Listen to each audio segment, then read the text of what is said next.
Hello, my friends, and welcome back. Well, see, it's easy to fight with other people's children and not with your own. You're very eager to sponsor war, being outside of it and not being affected by the war. That's a very, I would say, not very courageous way of being, and that does not characterize the leaders of the country I'm going to talk about. And unfortunately, this is what happens. It's a war, a proxy war. Ukraine is defending itself, let's put it this way, if you want to be politically correct, from the Russian invasion. That's a fact. The Russian armies came in. These guys are defending. Okay. And you have the sponsors behind the lines who are providing with all the help necessary for the Ukrainian people to fight and die for their country.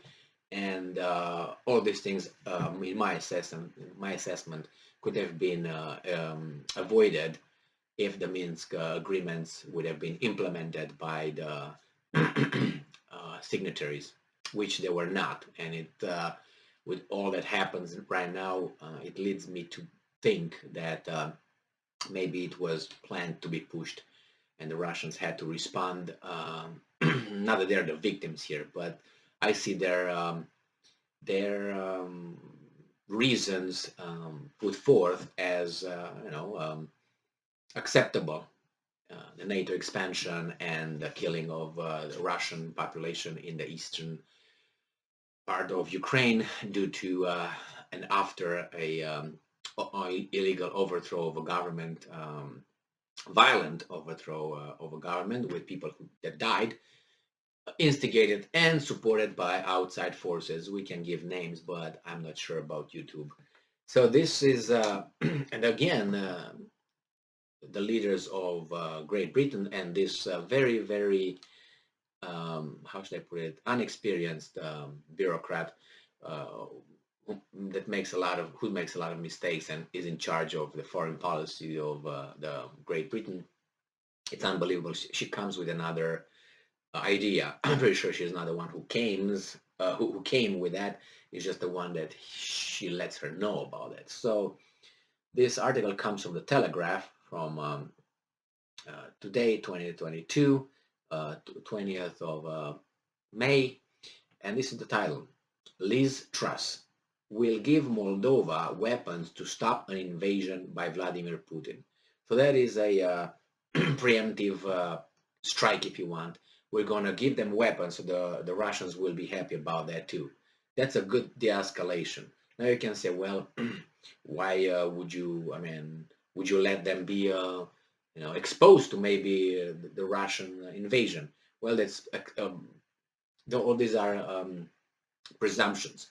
Oh, might be an invasion, could be an invasion, and on the other hand, since when Great Britain has a duty to defend a country who might be invaded by someone? Well, you can say, well, they do what they want, whatever they want, and that's fine. Okay, well, if we go by that, and we are so nice about this, then the Russians can do whatever they want. They can invade if they want tomorrow Poland, right? Because they can do whatever they want. So no, there should be a little bit of logic and consistency in statements. So yeah, you're gonna give you know who's going to give weapons to Moldova. All of a sudden, Moldova, who were considered by Western countries the pariah, as many other Eastern European countries, we know that. All right, we know that. We know how, for instance, Romanians are spoken to when they go in the big chancelleries and European Union. They're not equal. They're not considered equal, and never be unless they would get economically and military stronger than the Western counterparts, which will never happen and be allowed to happen by the same forces. So now all this care for Moldova, all this care for this Ukraine, even for Ukraine. Ukraine was not on the map. Where is Ukraine? What? This was the question before all this started and was made by the mass media and all that. They didn't care about Ukraine. They didn't know, okay, what's the national day of Ukraine? What's the population of Ukraine? Tell me 5 cities that you know, excluding now all these that are in the mass media. Do you know any? How come? Tell me something about the history. Let's say, where was Ukraine in, let's say, 1812, during Napoleonic times? Where was it? What was it? Don't know anything about it. Do you? How many of us know? I confess I don't know almost anything. And believe me, I kind of read certain things, but I'm talking about a person who doesn't usually read, but watches TV. How much, and now puts the flag on their houses, on their cars, on their chest. How much do they know about it? They identify, we stand together with Ukrainian people. What do you know about that? What do you know about that? I'm not saying that they should not. I'm just saying it's so much, the discrepancy between all this professed and expressed love for something that you don't even know. As someone said, before you know something, you have to love. Before you respect something, you have to know something about it, and you have to love that you must know first. I can't go with that quote here. They will think, oh, whatever. So yeah, foreign secretary says that NATO could increase support to Ukraine's threatened neighbor amid fears it is Russia's next target. Okay, well, that's fine.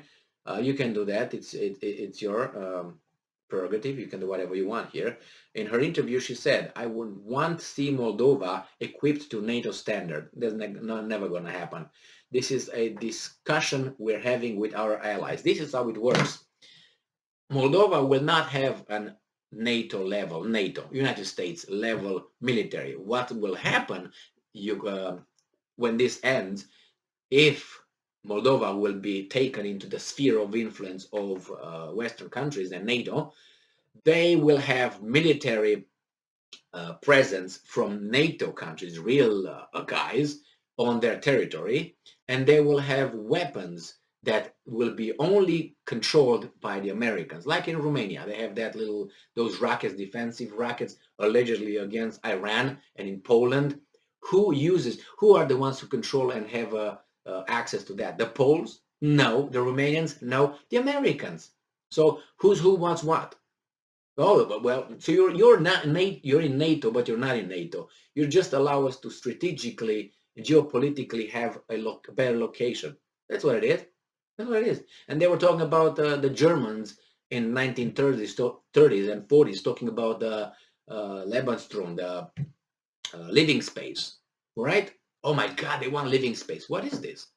What is this? And they're about the spheres of influence.